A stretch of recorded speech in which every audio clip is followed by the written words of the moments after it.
Internacional de Estudos Globais, que está a ser realizado e transmitido aqui no Salão da Universidade Aberta, em modo misto, telemático, presencial e telemático.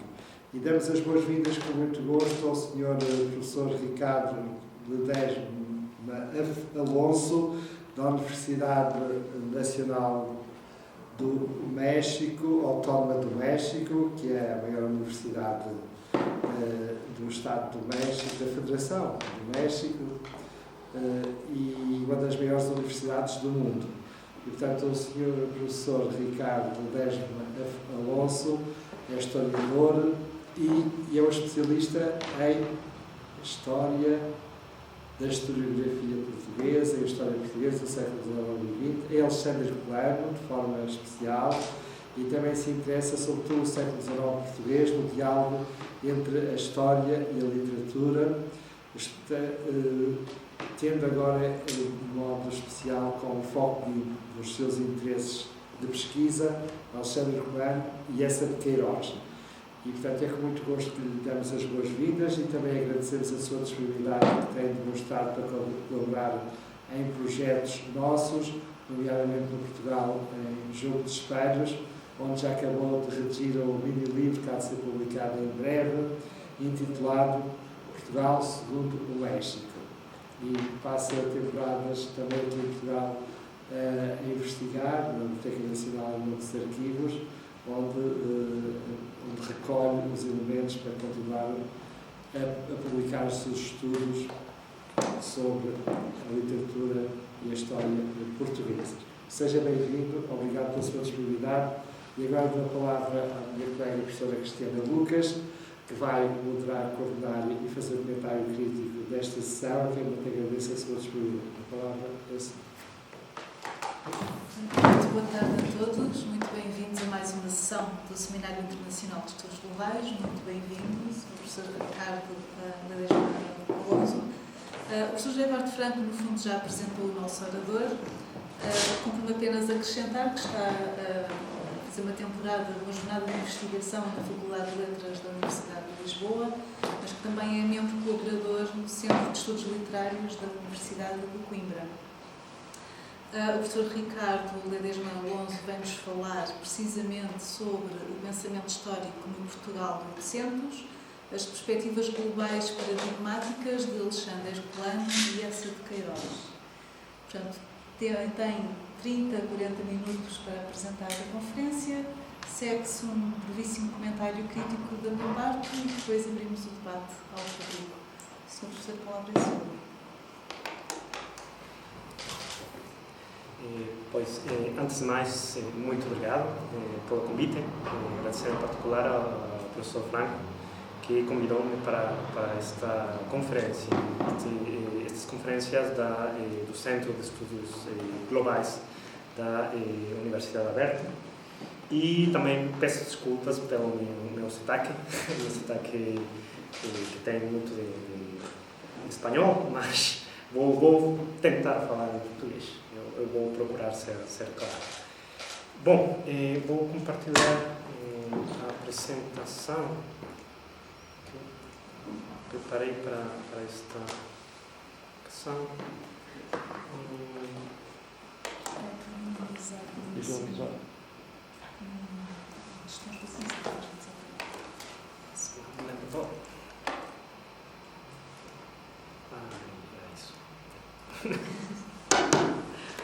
Obrigado. Então, eu quero começar por fazer uma aclaração, porque pode parecer um pouco normal que estas duas personagens, o Herculano e o Eça de Queiroz, apareçam no título de uma conferência que está pensada para falar sobre o pensamento histórico. O que se passa é o seguinte: eu parto de uma pressuposição, que é que no século XIX o pensamento histórico não é propriedade dos historiadores, mas foi expressado por uma quantidade importante de intelectuais que não pertenceram ao grêmio dos historiadores. Estou a falar de romancistas, de jornalistas, de políticos, de artistas em geral. O que se passou foi que, depois de uma série de revoluções em distintos âmbitos da vida social, dos âmbitos europeus e americanos, surgiu, como disse Husserl, uma nova concepção da história, quer dizer, da temporalidade. Quer dizer, as sociedades procuraram uma nova forma de relacionar-se com o passado e com o futuro. E procuraram diversas formas de expressar essas novas relações. E, por exemplo, as formas de pensamento histórico que existiam na altura, por exemplo, a filosofia da história, a filosofia das costumes, por exemplo, de Voltaire, de Montesquieu, não alcançaram para expressar essa nova consciência da temporalidade. Mais à frente vou falar precisamente desta nova consciência da temporalidade. Mesmo outra forma de escrita do passado, como por exemplo o antiquarismo, não dava para expressar essa nova concepção.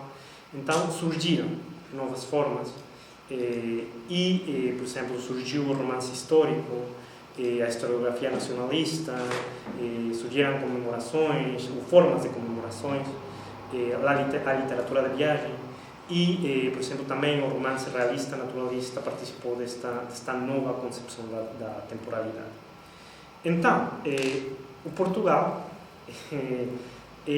o pensamento português é um dos exemplos mais, que eu acho, mais importantes e interessantes de expressão dessa mudança da ideia da temporalidade.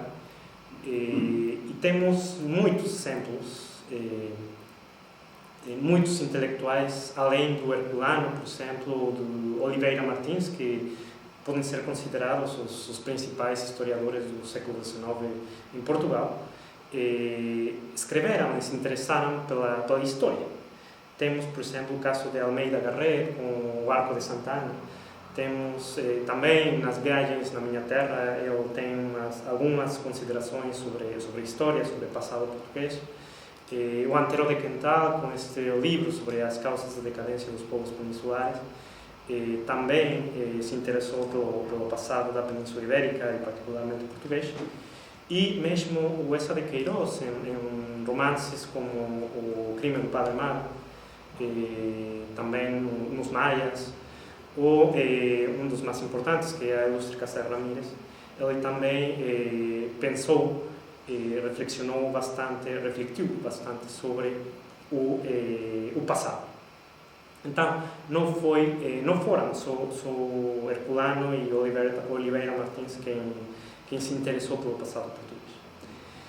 Então, aclarado isto, eu vou também começar por fazer uma justificação de por que estudar, como diz o título da conferência, por que estudar o Herculano, particularmente, e o Eça de Queiroz, desde uma perspectiva global, desde os estudos globais.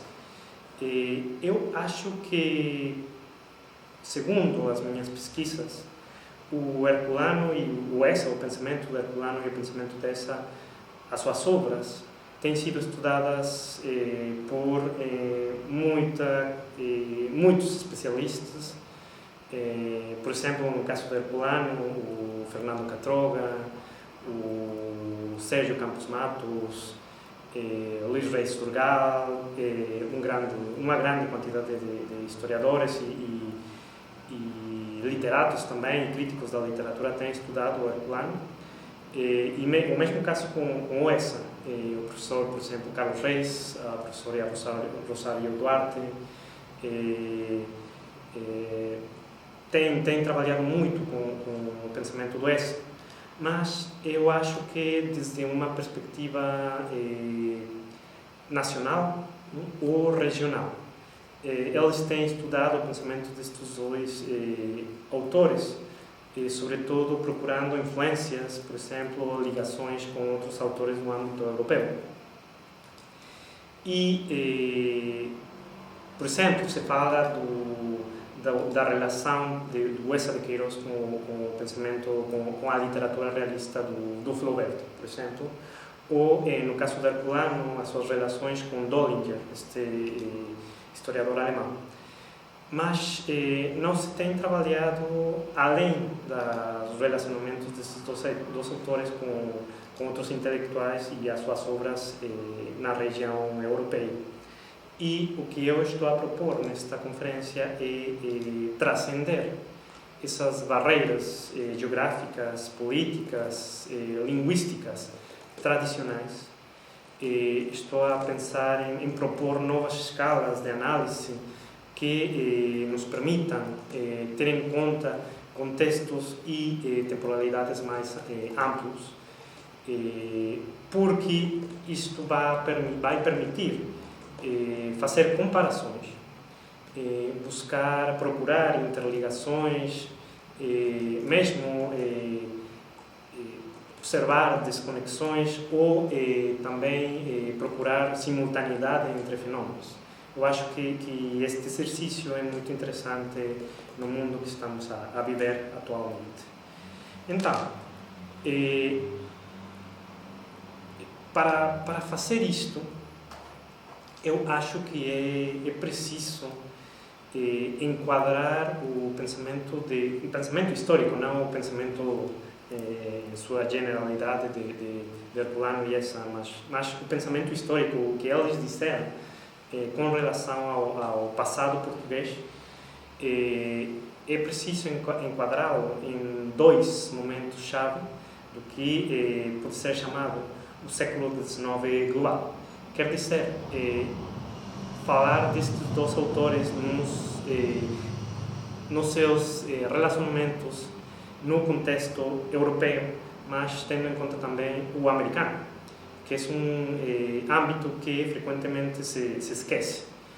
Quer dizer, comparar estes dois autores com seus colegas americanos, da América do Norte, mas também da América do Sul. Isto é o que estou a pensar fazer o dia de hoje. E estou a pensar também em enquadrar o pensamento destes dois autores em dois momentos particulares. Em primeiro lugar, quando eu falo do Herculano, estou a pensar no momento de emergência e consolidação dos Estados nacionais, que é um fenômeno que aconteceu mesmo na Europa, mas também na América. E também estou a pensar que deve ser entendido acontecendo de forma simultânea com outros fenômenos no âmbito mais bem cultural, que são o romantismo e o historicismo.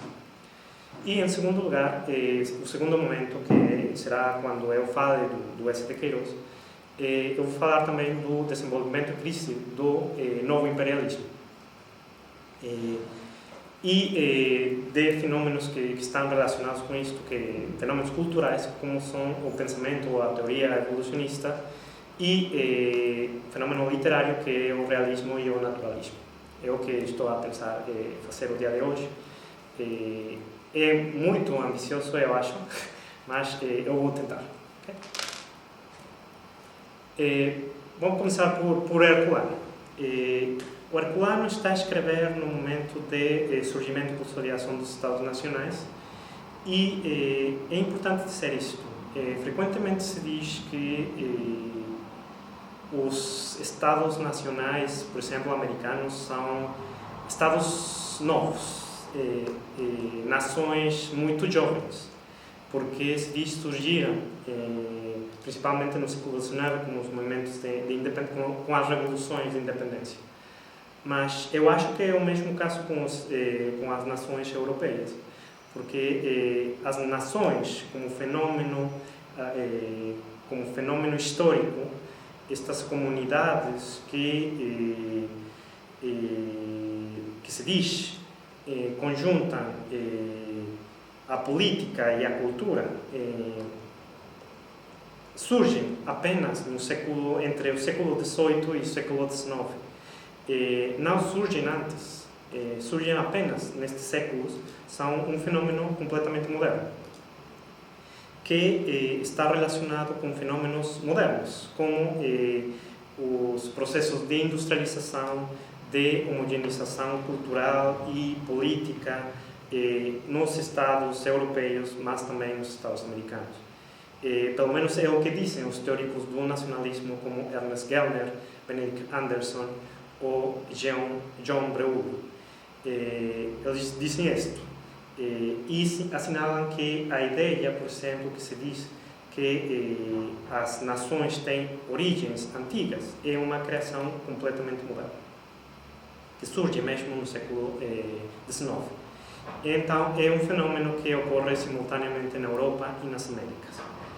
E também é um fenômeno que está acompanhado por uma protesta, uma crítica, precisamente a esses processos de homogeneização, de racionalização das sociedades.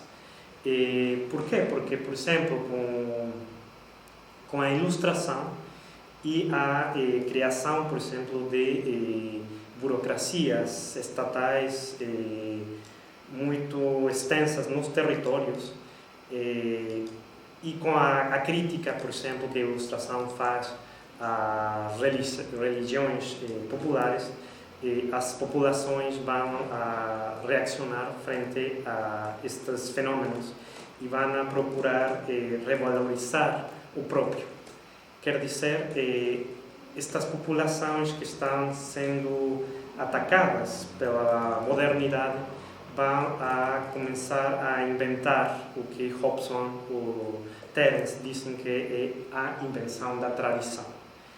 É isto a origem da ideia de que as nações são belas, que têm origens antigas. Por exemplo, muitos políticos no século XVIII, no século XIX, vão estar a falar de que, por exemplo, a origem da França é a época medieval. Mas isso é um artifício discursivo, porque lá não existia uma nação francesa, senão um reino de França, onde a soberania, por exemplo, não era domínio da população, senão era domínio de uma só pessoa, que era o rei. Ou havia soberanias compartilhadas entre o rei e a nobreza, por exemplo, mas a população ficava fora desta questão. Então, os Estados nacionais então surgem nesta altura, e também é importante dizer que surgem no momento da experiência das guerras de libertação que estão a ocorrer em solo europeu, com as invasões napoleônicas, por exemplo, as guerras de libertação na Espanha, na Itália, mesmo no centro da Europa, onde as populações vão a começar a ter este pensamento de reivindicação do próprio, por exemplo. E isto também vai acontecer na América, com as guerras de independência, onde vai começar a surgir uma ideia de que os habitantes destes territórios americanos são distintos aos europeus, mesmo se os que estão a dizer isto são os europeus, os mesmos europeus americanos, que são os filhos dos espanhóis, por exemplo, dos portugueses.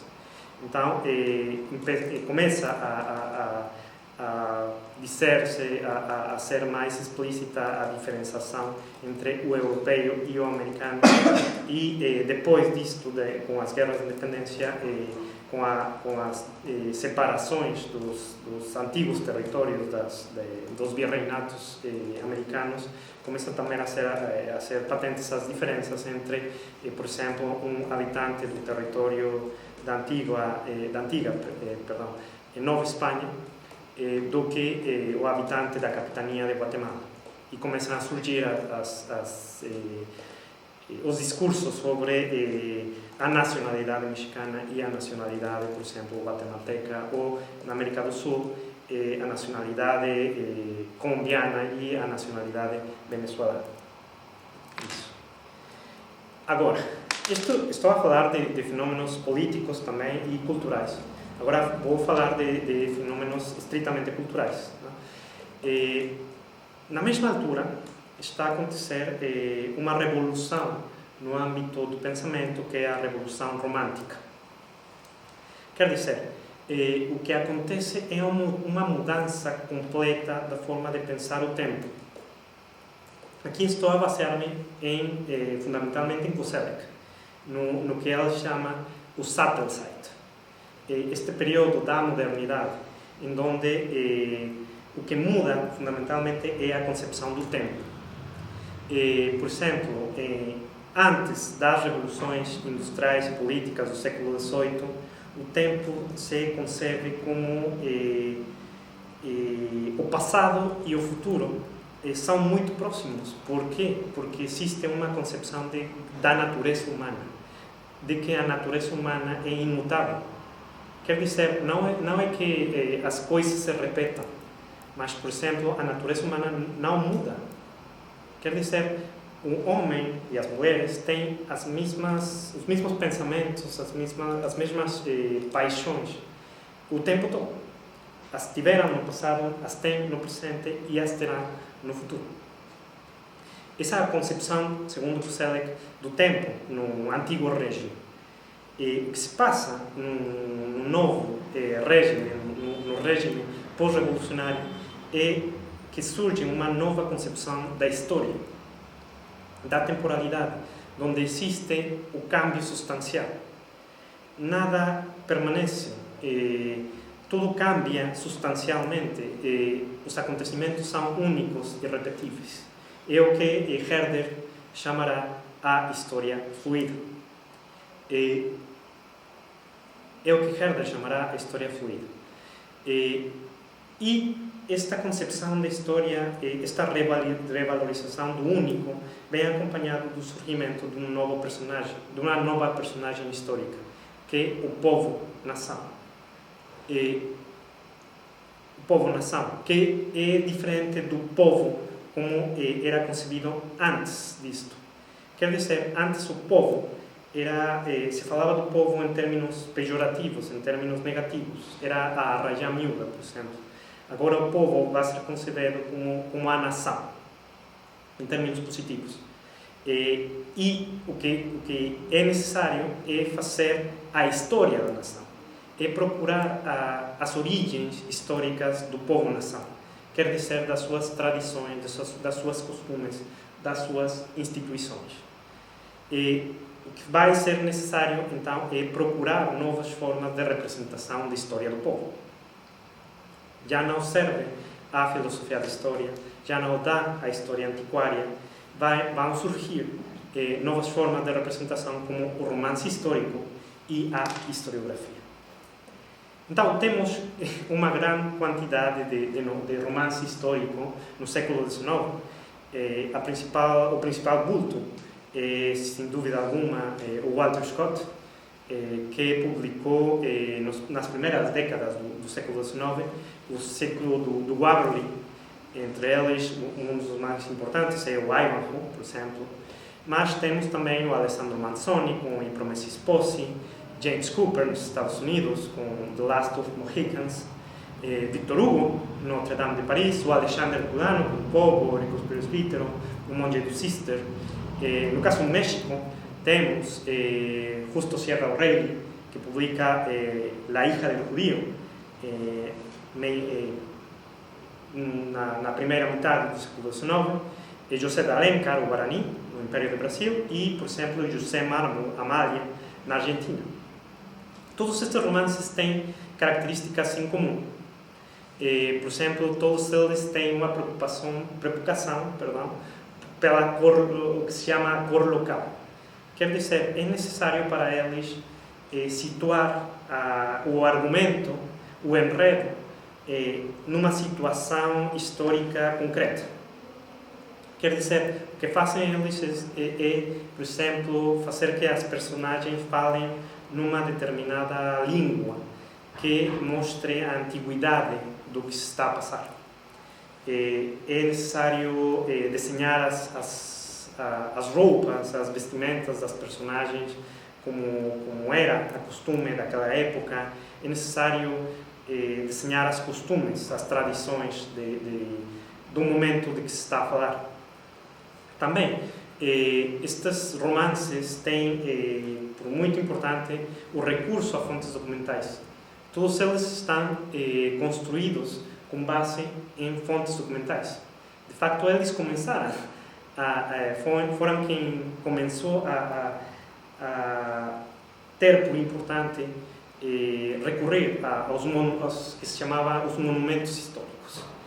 Em terceiro lugar, estes romancistas todos utilizam uma tática literária, um artifício literário que se chama do manuscrito encontrado. Quer dizer, o enredo de amor, que está presente em todos estes romances, se diz sempre que foi encontrado num documento que só o romancista pode ver, tem acesso a ele, só ele, os outros não. Mas isto dá um cariz de verdade ao que se está a falar no romance. E pronto, estas costumes que se estão a desenhar, mesmo no enredo, se tem por exemplos do que se passava no verso da nação, nas origens da nação. Alexandre Herculano participa de todas estas estratégias literárias que estão a ser usadas mesmo por autores europeus que por autores americanos. Mas eu acho, nas minhas pesquisas, eu tenho encontrado que há uma particularidade no pensamento de Herculano. O que se passa é que o Herculano é muito consciente da artificialidade das estratégias que ele está a ocupar como romancista. Mesmo em Walter Scott, em Alessandro Manzoni, não encontramos isto. No Herculano, sim. De facto, o que eu estou a compartilhar é um extrato do cronista, um pequeno conto que Herculano escreveu e que depois recuperou neste livro que se chama Lendas e Narrativas. Lá ele está a dizer, está a falar das distintas crônicas que ajudaram a construir um dos contos. E ele está a ser muito claro com as estratégias que ele está ocupando. E isto é uma diferença muito grande com respeito aos outros romancistas da altura. E outra coisa que eu acho muito interessante é a seguinte: Herculano, nas suas obras, sobretudo nos prefácios dos seus romances, não se concebia a si próprio como romancista, mas como cronista, ou um autor de crônicas romances. Ele não se concebe como autor de romance histórico. Ele mesmo, como aqui se diz, se pensa como um historiador da vida íntima da nação, quando ele está a escrever romance histórico. Ele se pensa como historiador. Então, isso é diferente no Herculano. O que eu quero mostrar é que, apesar de que Herculano comparte muitas características com os outros romancistas europeus e americanos da época, ele é particular também. Eu acho que se nós fazemos investigação sobre cada um destes autores, vamos encontrar particularidades. É importante conhecer as semelhanças, mas também as diferenças. Mas outra particularidade do Herculano é que ele não foi só autor de romance histórico, mas foi também autor de poesia histórica, mas neste caso vou concentrar-me na sua historiografia nacionalista. Também, às vezes se diz que a historiografia nacionalista começou na Europa.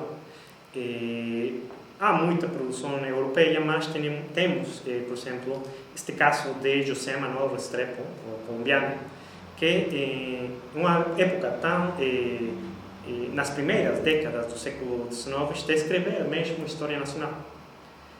Mesmo antes do Jules Michelet e que Thomas Macaulay, por exemplo, no caso da Inglaterra.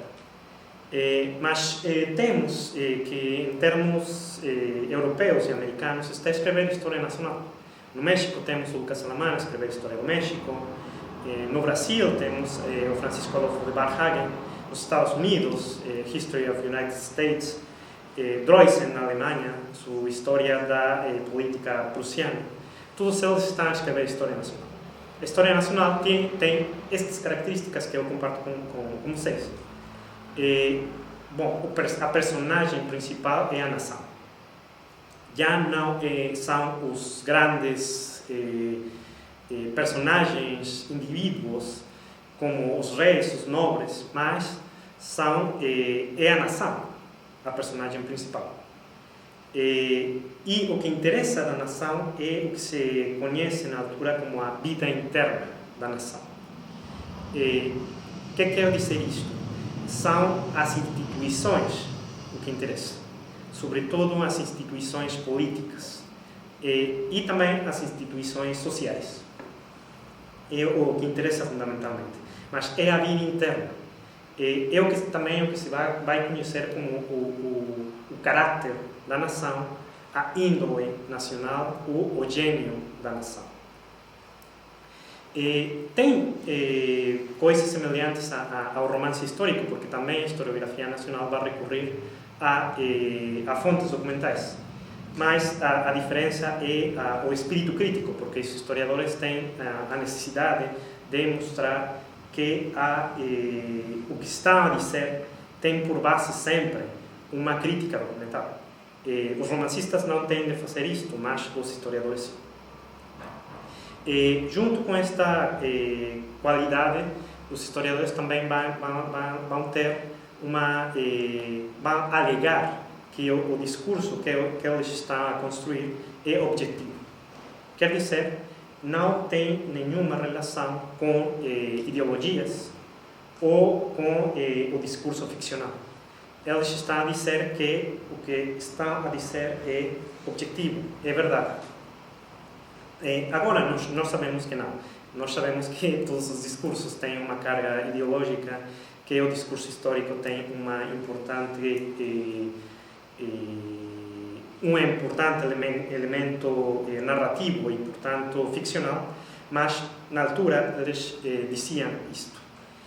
E, por último, os historiadores também estavam muito conscientes que o que eles estavam a criar eram narrativas da origem e do desenvolvimento do caráter histórico da nação. Eles queriam falar de como as nações, ao largo do século, tinham desenvolvido um determinado destino ou missão histórica. Todos estes historiadores participaram dessas mesmas elementos, mas, de novo, o Herculano, que é o historiador do que estamos a falar hoje, é um pouquinho diferente. Ele escreveu muita coisa, mas pode ser que a principal obra seja a História de Portugal. E é uma história muito interessante, porque está dividida em duas partes. A primeira parte, os primeiros 6 livros de História de Portugal, são dedicados à história política.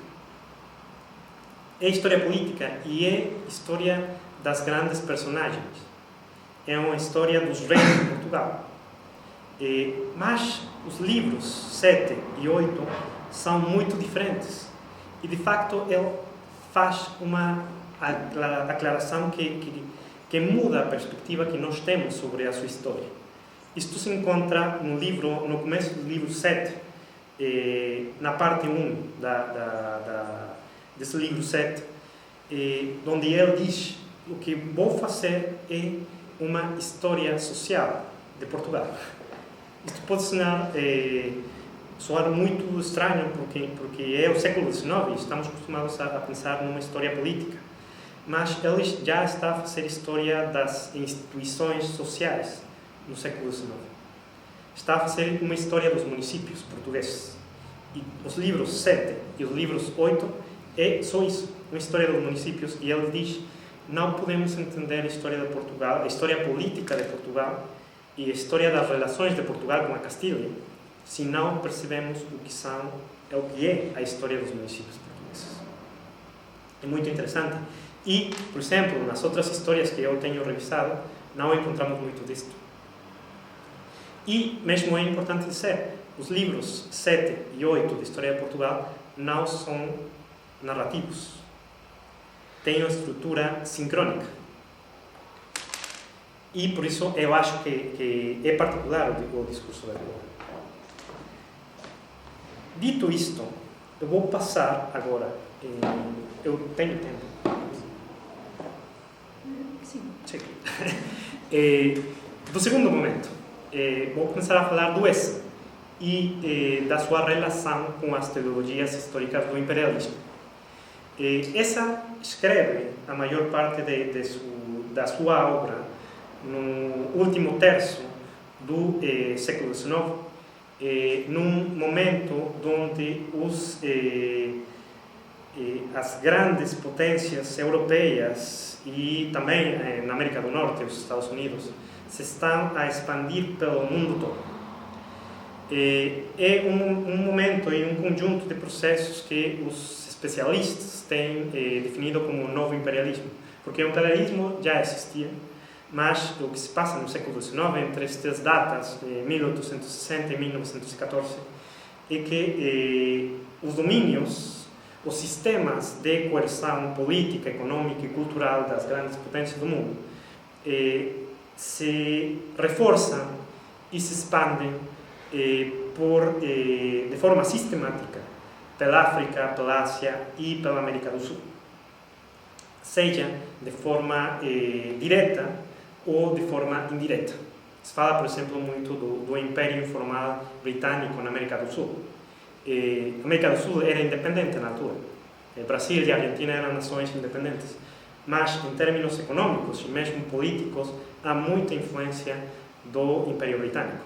Por exemplo, os britânicos obrigam os brasileiros quase obrigam os brasileiros à abolição da escravidão na época de 1850. Há uma ingerência política muito importante da Grã-Bretanha na América do Sul. Agora, quando estamos a falar de imperialismo, temos de pensar em termos mais complexos, porque quase sempre pensamos do domínio das grandes potências sobre o Sul, o chamado Sul global. Mas, por exemplo, no mesmo Sul estão a acontecer fenômenos de imperialismo e de colonização interna. Por exemplo, a guerra da Tríplice Aliança da Argentina, Brasil e Uruguai contra o Paraguai pode ser entendido também como um fenômeno de imperialismo, que vai deixar a Paraguai reduzido no seu território. Ou, por exemplo, a conquista do deserto, no caso da Argentina, onde nós sabemos a Argentina não era o que nós conhecemos atualmente, o território das Pampas do Sul, da Terra do Fogo, não estava colonizado. E foi mesmo no século XIX que se chegou a cabo essa colonização. E, por exemplo, no caso do México, nós temos o fenômeno da pacificação, dos processos de pacificação do Norte e do Sul, onde, por exemplo, os indígenas mayos e yaquis do norte do país foram levados ao sul para trabalhar nas fazendas de construção e de cultivo as cordas, os cabos para os barcos de todo o mundo. A principal força de trabalho eram os índios yaquis, os indígenas yaquis e os mayas do sul do México. esses podem ser entendidos também como fenômenos de colonização ou de imperialismo interno. E é importante tê-lo em conta. A que responde este fenômeno do imperialismo às necessidades de crescimento da economia e do comércio mundiais. Acontece em todo lado. Não? E também é possibilitado pela expansão dos sistemas de transporte e comunicação. A comunicação por as vias ferroviárias possibilita, por exemplo, os transportes de mercancias, o telégrafo e demais sistemas de comunicações. E também é importante dizer sobre esta questão que é a partir de 1870 que o panorama do imperialismo muda, porque começam a aparecer outros jogadores na questão do imperialismo, que não estavam contemplados no primeiro momento, quer dizer, na época dos 50, dos 60, que é o Império Alemão, o Reino de Itália, os Estados Unidos e mesmo o Japão. Este fenômeno do imperialismo vem acompanhado e justificado, pelo menos isso dizem autores como Homi Bhabha ou como Edward Said, que é o pensamento evolucionista. Herbert Spencer e o seu darwinismo vão jogar um papel muito importante nisto, porque o que se está a dizer na altura é que existem os grupos humanos são organismos biológicos. E, entanto, organismos biológicos estão sempre num ambiente de competência pelos recursos. As civilizações, os indivíduos, as raças competem pelos recursos, geram novos meios de supervivência, se adaptam ao meio ou morrem. Ou se extinguem. Por isso mesmo, segundo estes autores, grupos humanos superiores e grupos humanos inferiores. Os grupos humanos superiores têm, por natureza, têm de dominar os inferiores. Isto justifica, por exemplo, a entrada dos europeus, mas mesmo dos mestiços ou dos brancos na América Latina, ao domínio de outros sectores sociais, como os indígenas, no caso da América Latina. Justificam esta ideia porque eles dizem que os grupos humanos superiores têm uma missão histórica civilizadora sobre as outras nações.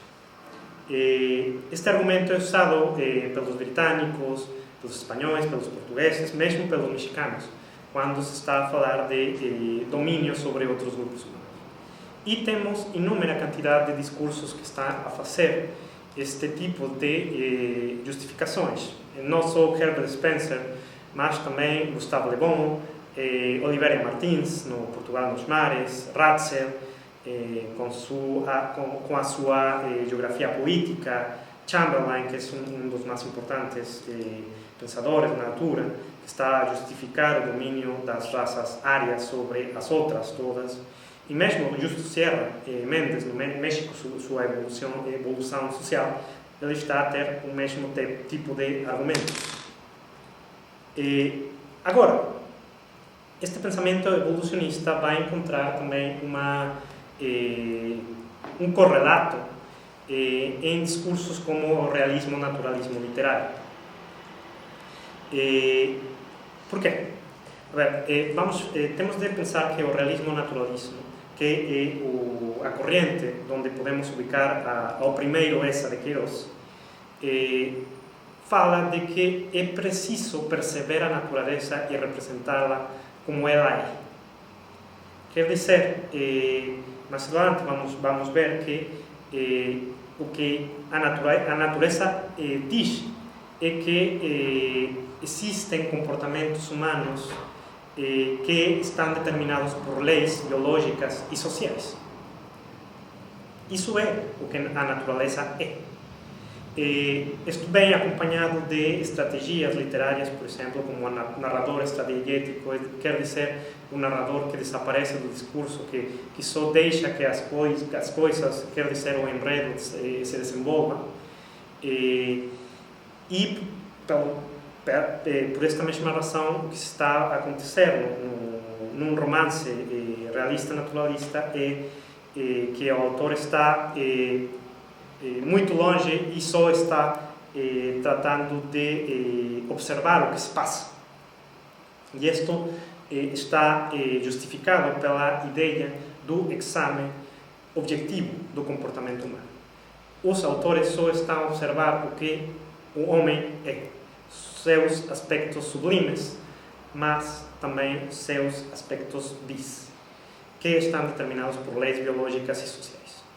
E o realismo-naturalismo, sabemos, é uma corrente literária que vai a pensar que é um discurso importante porque denuncia os males sociais.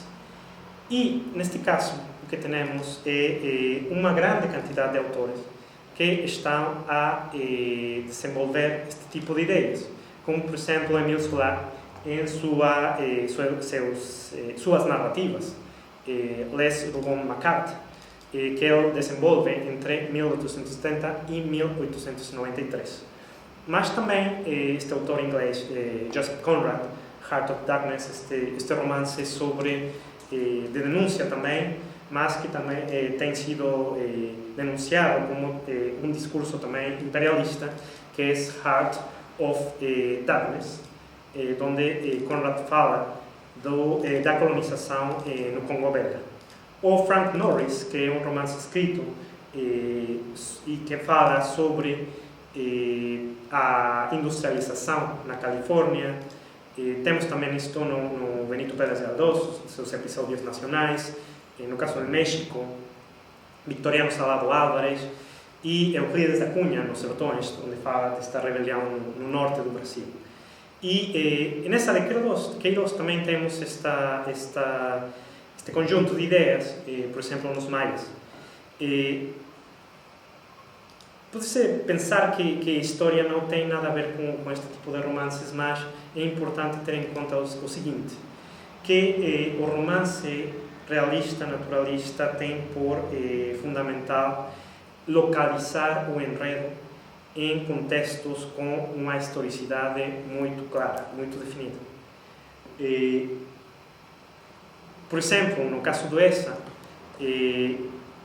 sabemos que ele está a falar, nos Maias, por exemplo, do período das revoluções liberais, e depois passa a falar da vida social em Portugal no período da regeneração. Sabemos porque todos os detalhes, mesmo alguns acontecimentos históricos, nos fazem situar-nos nessa altura. Então, a história é muito importante para o realismo-naturalismo. O passado é muito importante para o realismo-naturalismo. Agora, que é o que hace diferente o Essa? Mesmo já nos Maias ou no Crime do Padre Amaro, temos um Essa que duvida da história. Pode ser que nesses romances não seja tão visível, mas já está presente uma certa ironia a respeito por exemplo, a ideia de continuidade da história de Portugal desde um passado medieval até o presente, até o presente monárquico constitucional. Já está aí presente, mas acho que é o último Essa, o Essa que encontramos, sobretudo na Ilustre Casa de Ramírez, na Cidade e as Serras, e antes disso na Relíquia, é o Essa mais crítico com o pensamento histórico que se está a desenvolver na altura, em Portugal, mas mesmo na Europa e na América. Por quê? Temos estes dois exemplos, que é o tiro da Ilustre Casa de Ramírez. Por exemplo, eu vou começar por este. Quem tenha lido a Ilustre Casa de Ramírez, que talvez lembre-se de que no começo aparece Gonçalo Mendes Ramírez, que é a personagem principal do texto, está a fazer uma lembrança, está a escrever um romance histórico sobre a sua família e está a fazer uma lembrança de todos os Mendes Ramírez. E é uma lembrança de como todos eles participaram nos acontecimentos da história de Portugal, desde a época medieval até o presente. Mas ele sigue a história de Portugal, mas em termos irônicos, porque sempre está a brincar com as façanhas de todos os seus ilustres ancestros. Então, ali, eu acho, ele está a tomar distância de todas estas filosofias de história de Portugal, de que Portugal tem uma missão histórica, uma missão civilizadora que desenvolver no mundo. Ele está a brincar com isso. E, do outro lado, temos também da ilustre Cásar Ramírez, mas já das páginas finais, essa que, na voz de Gracinha e desta outra personagem que é João Gouveia, o administrador, que está a falar sobre a questão africana. E Gracinha, que é a irmã do Gonçalo Mendes, ela está a defender a empresa africana. Ela está a dizer que custou muito aos portugueses chegar à África e fazer um império. Mas, por exemplo, João Gouveia está a dizer o contrário. Está a brincar, está a dizer, não custou nada. É só chegar, comerciar algumas coisas com a gente lá e sair, ir embora. Então, é uma concepção irônica da empresa portuguesa histórica na África. E essa de Queiroz está a tomar uma postura irônica com isto. Ele é, provavelmente, a consciência mais clara de todas as estratégias de construção histórica do século XIX europeu e mesmo, talvez, não sei, europeu, eu acho. E ele tem muitas dúvidas. Por exemplo, antes disto, na Relíquia, ele estava a dizer que ele não confia na história, porque ele está a dizer a história será sempre uma grande fantasia. Não sei se o S está a pensar que a história era mesmo falsa. Eu acho que ele está a dizer a história é uma construção que depende dos interesses de quem escreve, dos interesses do presente. Eu acho que é o sentido da sua ideia de que a história é uma grande fantasia. Então, eu acho que essa é também particular no pensamento histórico que está a surgir na altura. E, bom, com isso estou quase a terminar, não dou mais voltas, só para fechar o que eu estou a compartilhar convosco agora. Eu acho que a abordagem do pensamento histórico destes dois escritores portugueses, desde a perspectiva global, permite, em primeiro lugar, reconhecer dois momentos distintos do pensamento histórico oitocentista português. E poderia dizer-se europeu e americano também. Um primeiro momento onde se estabelece a ideia de continuidade histórica da nação, onde se criam estes discursos, o romance histórico, a historiografia nacionalista, que dizem falar a verdade acerca do berço da nação, falar acerca das costumes, das instituições originais da nação do presente, ou das nações do presente. E um segundo momento, que é um momento irônico da dúvida sobre a ideia e as estratégias de construção dessa continuidade histórica. Mesmo dúvida sobre a ideia da nação. Em segundo lugar, esta perspectiva permite situar os autores, o Herculano e o Essa, em contextos sociopolíticos e culturais que envolvem processos que transcendem fronteiras nacionais e regionais. Quer dizer, o nacionalismo, a industrialização, o imperialismo, o romantismo, o evolucionismo e o realismo, o naturalismo, são fenômenos não só europeus e que competem à área de influência europeia, africana e asiática, mas também americanos. E finalmente, o terceiro lugar, permite apreciar as ligações, as influências e desenvolvimentos intelectuais simultâneos e semelhantes. Sabemos, por exemplo, que o Herculano leu Walter Scott. Sabemos que leu Victor Hugo. Mas podemos falar de influência, de que é a mesma coisa, de que só copiou para uma situação portuguesa um modelo escotiano? Eu acho que não. Eu acho que há desenvolvimentos próprios. A prova disso é que o Herculano se dizia de si mesmo que ele era um cronista e não um romancista das épocas passadas. E, finalmente, permite, eu acho, reavaliar a singularidade de casos particulares. Por exemplo, o Essa, onde encontramos uma crítica à ideia da nação, à ideia de continuidade histórica, à ideia de historicidade, à ideia de filosofia da história, que vai ser difícil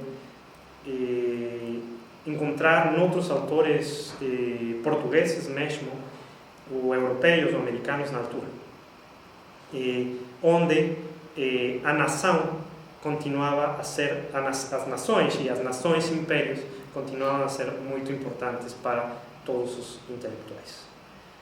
Bom, é isso o que eu queria compartilhar convosco. E, bom, eu espero as suas perguntas e o comentário da Cristina.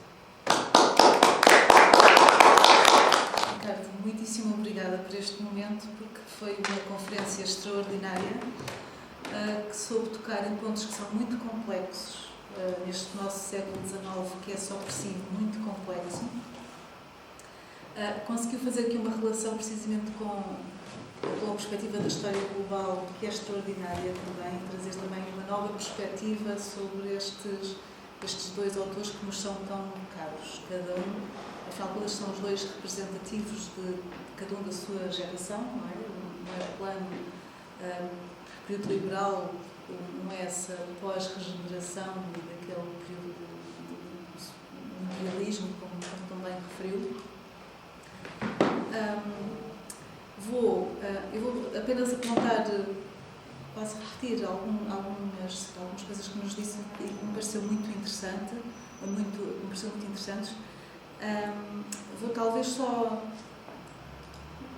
acrescentar uma outra coisa, não necessariamente diretamente relacionada com aquilo que disse, mas que poderá eventualmente complementar a leitura que faz destes dois autores, e depois tenho duas ou três questões para colocar. Eu diria que talvez duas muito diretamente ligadas àquilo que disse e outra que só responde se achar que deve.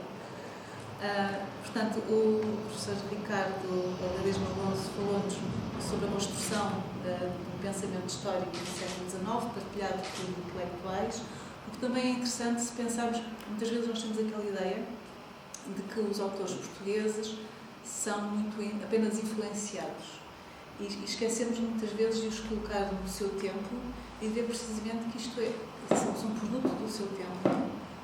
E que fazem parte como que de uma rede global de intelectuais que escreveram obra com características muito semelhantes também. E que, no fundo, e aquilo que referiu e muitíssimo bem, que depois cada um deles também tem as suas particularidades. E é isso que me parece muito interessante, porque é o pensamento corrente de que os nossos autores são apenas influenciados por correntes e por outros autores estrangeiros, europeus. Aliás, já há uma perspectiva muito eurocêntrica nestas considerações.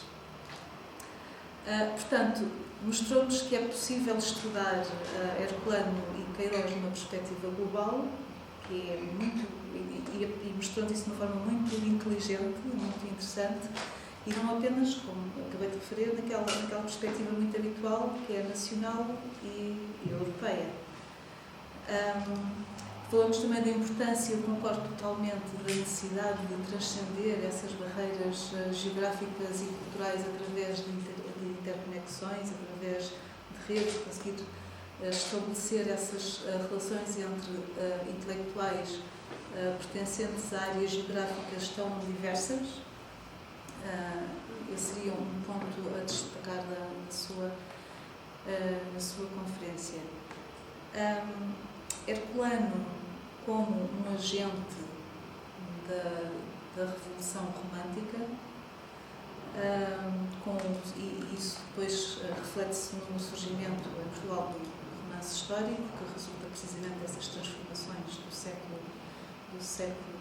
como foi seguro no século XIX.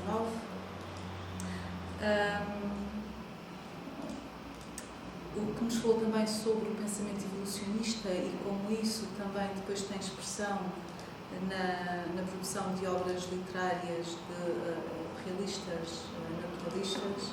Portanto, são aspectos muito interessantes que nos trouxe e que nos fazem repensar precisamente o lugar destes intelectuais no contexto do século XIX. Eu acrescentaria, numa outra perspectiva, totalmente diferente, se nós pensarmos, por exemplo, o Alexandre Herculano municipalista, também referiu na conferência, como um defensor da descentralização do poder administrativo, do município, ou seja, do poder local como base de participação cívica, e houve outros em Portugal com perspectivas talvez um pouco diferentes, mas por vezes também se completavam, como o Henriques Nogueira.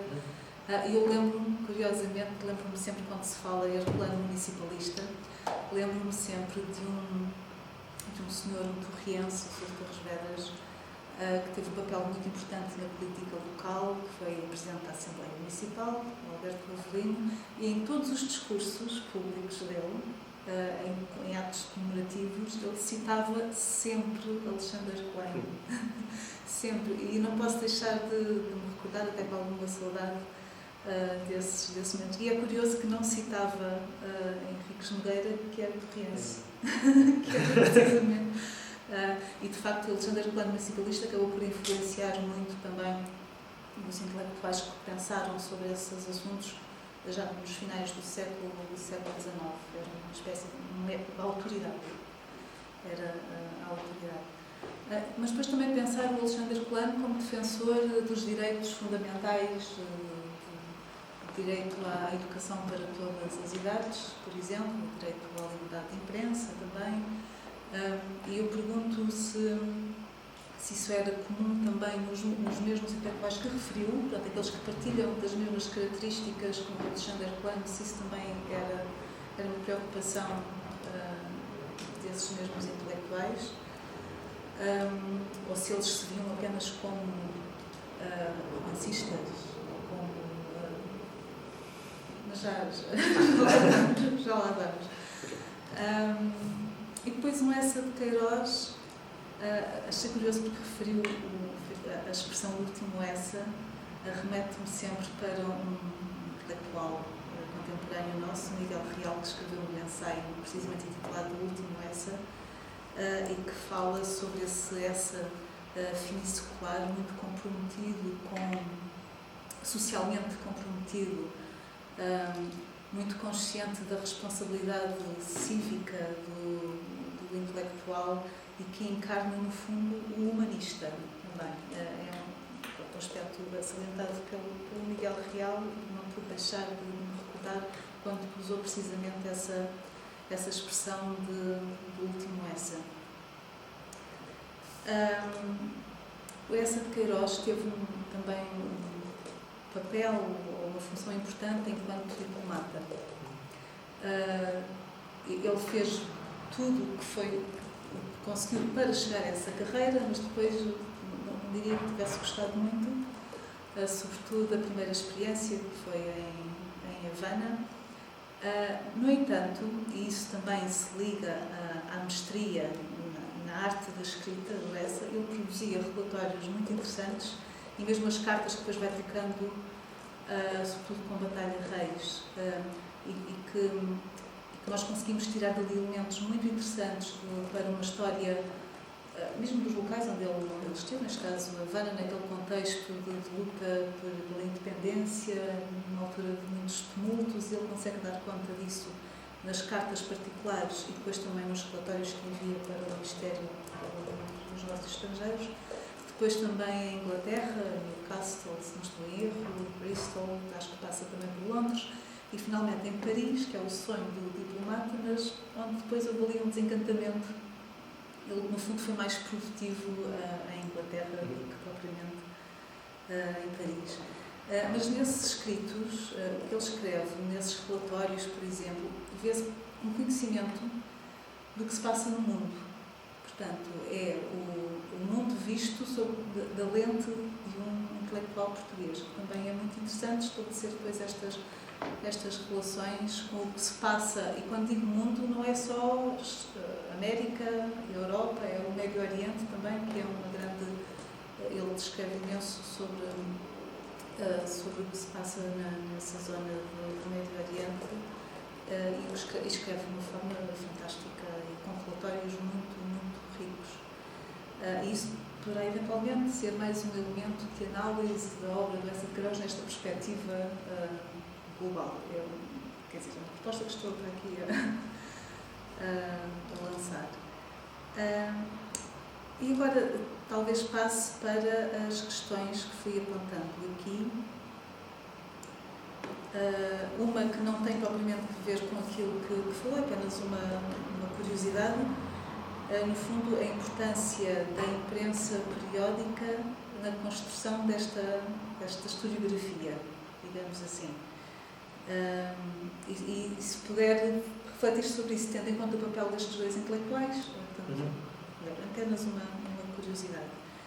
Depois, questões diretamente relacionadas com o que nos falou.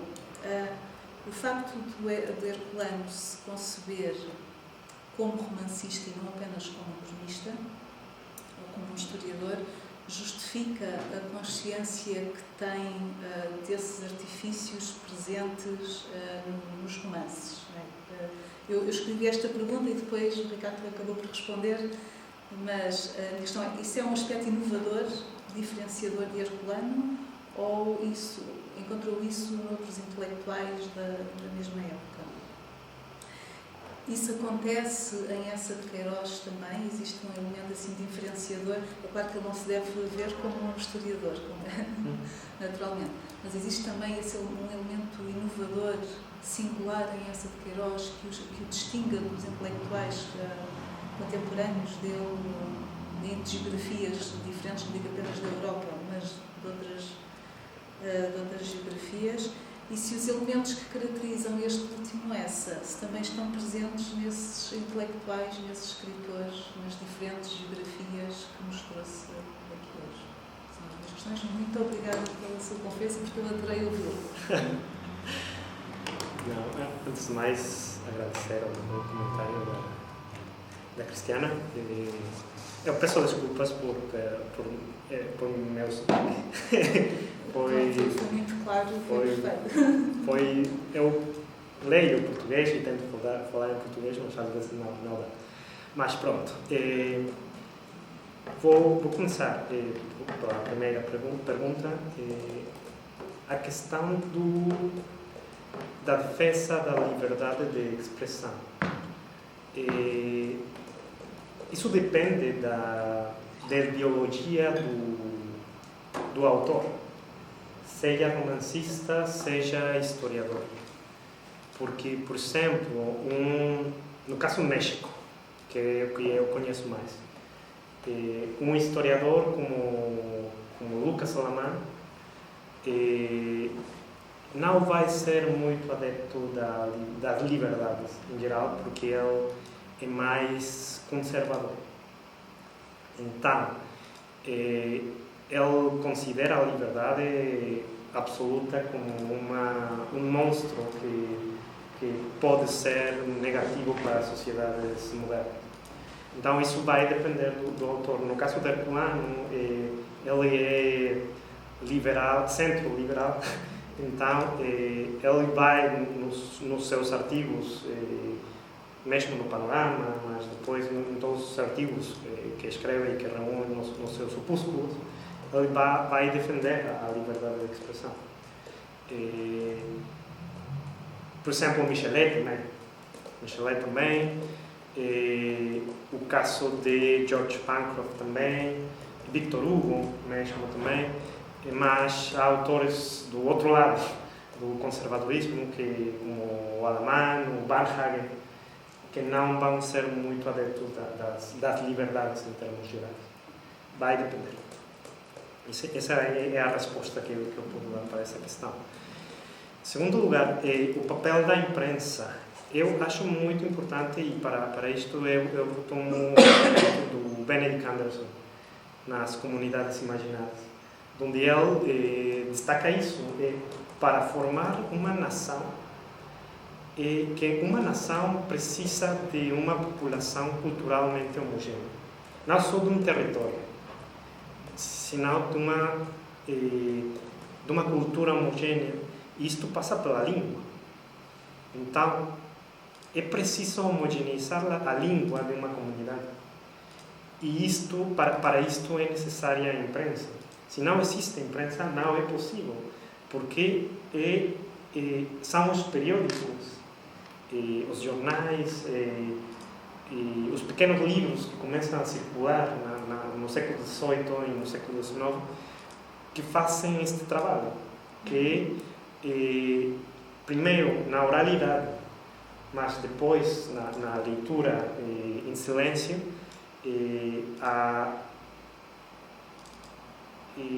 homogeneizar linguisticamente uma população. E depois as políticas públicas de educação vão ter um papel muito importante nisso. E das comemorações também, as comemorações nacionais vão ajudar a institucionalizar a nação. Sobretudo na primeira metade do século XIX, no caso de alguns países, em Portugal, por exemplo, a labor do Panorama, por exemplo, do Herculano. Mas temos de pensar também, é muito mais complexo, porque temos de pensar quem pode ler na altura, para quem se dirigem os discursos. A novela, o romance histórico, e depois o romance realista não é para toda a população, é para os sectores burgueses, por exemplo. Mesmo a história nacional não é para toda a população, é só para alguns sectores que se consideram formam parte da nação, porque ainda persiste a ideia de que certos sectores sociais não são parte da nação. As classes, os sectores baixos não constituem a nação. Isso. Depois, eu peço desculpas, não tinha caneta para anotar tudo, mas estou a fazer a lembrança. Sobre a singularidade. A singularidade. No meu conhecimento, eu não conheço completamente toda a historiografia, nem o romance histórico, mas eu posso dizer que eu não tenho encontrado outro caso onde o autor seja tão consciente do que está a fazer e a separar-se dos outros romancistas. É uma particularidade do Herculano. Eu acho que o outro autor que também é muito consciente é o Manzoni. É preciso lembrar que depois de escrever Os Noivos, Manzoni escreve alguns ensaios onde ele fala sobre o romance histórico. Mas ele diz que é uma mistura de ficção com factualidade, mas não chega a dizer eu sou um cronista. O Herculano sim. O Herculano diz eu sou herdeiro do Fernão Lopes. Eu estou a tomar como modelo Fernão Lopes e estou a fazer o mesmo nesta altura. Então, eu encontro que isso é muito particular do Herculano. Ali não recebe influência alguma de escola do Manzoni, é o Herculano a inovar, por assim dizer. E no caso do Lessa de Queiroz, eu acho que a sua particularidade tem a ver com isto que se chama metadiégesis, que é escrever um romance dentro de outro romance. Porque cabe lembrar que o Lessa de Queiroz está a escrever A Ilustre Casa de Ramírez, e a personagem principal é Gonçalo Mendes Ramírez, que vai escrever um romance histórico. E Gonçalo Mendes Ramírez, a escrita de Gonçalo Mendes Ramírez serve para brincar com as maneiras, as estratégias dos romancistas históricos para falar sobre o passado. E isso é muito particular, não tenho encontrado outro autor que seja tão consciente das estratégias não só do romance histórico, porque ele fala também de historiografia, da filosofia da história. E isso é particular no Essa de Queiroz, eu acho. Porque os outros romancistas realistas, naturalistas, não estão a pensar nisto na altura. Eu acho que só os modernistas, que virão depois, Não era uma característica... é mais uma característica dos modernistas, esta ironia de tomar distância do que se está a escrever, e mesmo porque agora estou interessado, por exemplo, no Almada Negreiros, e eu estou a ler O Nome de Guerra, e ele diz no começo: eu estou a escrever um romance. E isso é modernista, é tomar distância. Não é muito próprio dos realistas. O realista desaparece do discurso e o modernista não. Então, eu acho que o Essa é particular por isso. E em relação ao último Essa, se partilha de características, outros intelectuais partilham dessas características?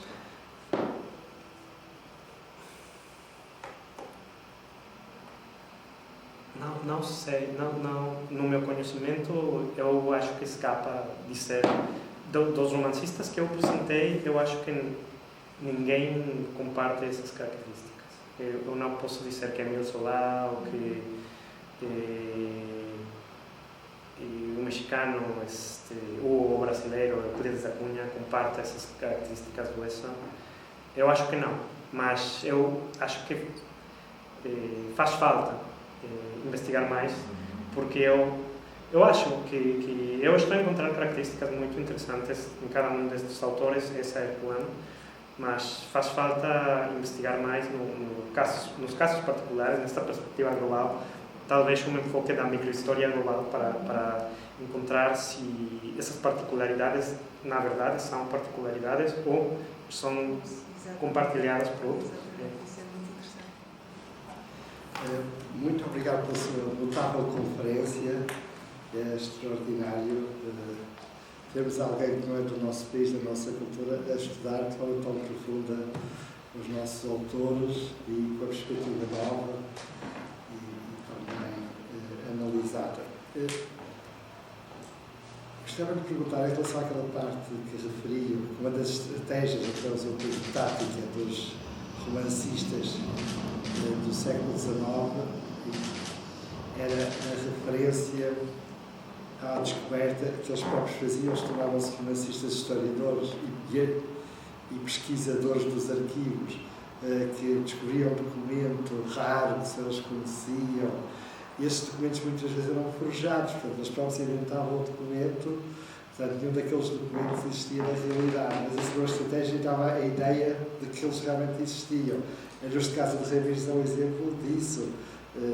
Talvez, certamente, é um dos romances mais notáveis do Essa de Queiroz, que ele consegue reproduzir ali documentos com a linguagem da época, histórica, mas também, por exemplo, que Castelo Branco fazia isso a miúda, onde ele também usava essa estratégia e outros. E essa capacidade de inventar documentos, de forjar documentos para dar credibilidade depois àquilo que é o fundamento histórico do próprio romance. Há aqui uma espécie de diálogo, de ilusionismo entre história e ficção, em que a ficção procura da história no documento uma espécie de alicerce de veracidade, e esse próprio alicerce faz parte da estratégia de ficção, também é forjado. O que eu queria perguntar, isso também não está relacionado com aquilo que era a emergência da história positivista, da história documental, que se baseava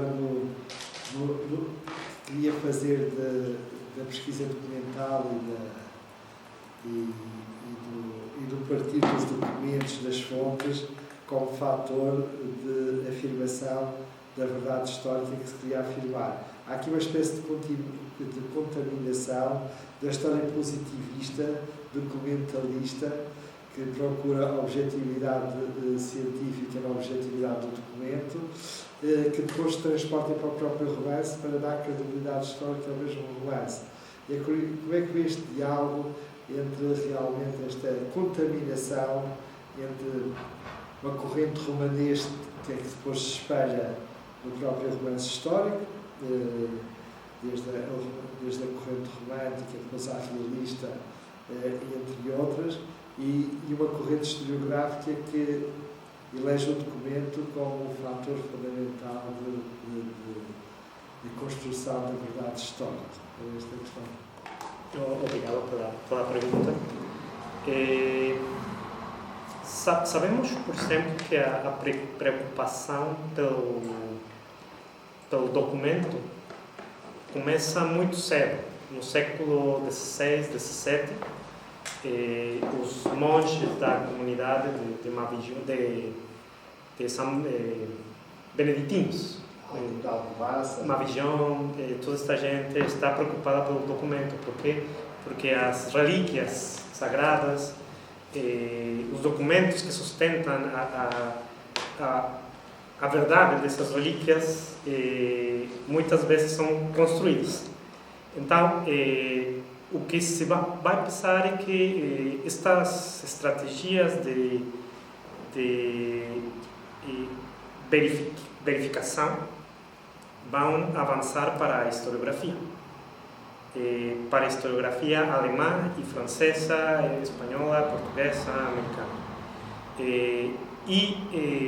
No século XVIII temos uma historiografia chamada antiquária. Quer dizer, é a historiografia que preocupada por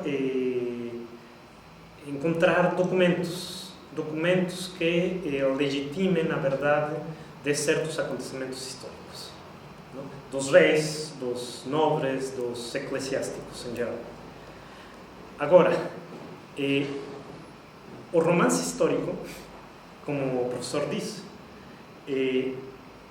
bebe destas estratégias, porque o romance histórico está a dizer: eu estou a falar verdade, eu estou a falar, mesmo se o enredo é fictício, é ficção, eu estou a falar verdade sobre as costumes, as instituições de uma época passada.